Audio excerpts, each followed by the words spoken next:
Chadema na Watanzania tunataka serikali ya mpito isiyoongozwa na Samia Suluhu Hassan itakaowekwa chini ya usimamizi wa taasisi huru za kimataifa. Kwa kuwa serikali haina uhalali wowote, Chadema inataka kuanzishwa kwa serikali ya mpito ambayo: moja, haitaongozwa na Samia Suluhu Hassan wala serikali ya CCM, itakayoaminika na Watanzania na jumuiya za kimataifa. Mbili, itasimamiwa na mashirika ya kimataifa yenye kuaminika na yenye uwezo kama vile Umoja wa Mataifa, AU na SADC.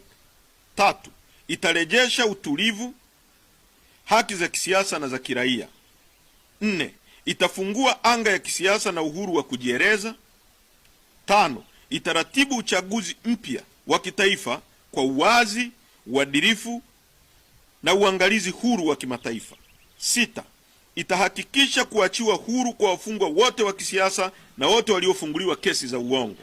Saba, itahakikisha kuachiliwa kwa wote waliotekwa nyara na kufichwa katika mahabusu bubu vya siri na wanaopewa mateso yanayoratibiwa na vyombo vya dola.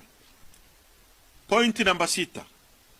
Chadema na Watanzania tunataka uwajibikaji wa wote waliohusika katika mauaji na ukatili, na tunataka mageuzi makubwa ya vyombo vya usalama. Chadema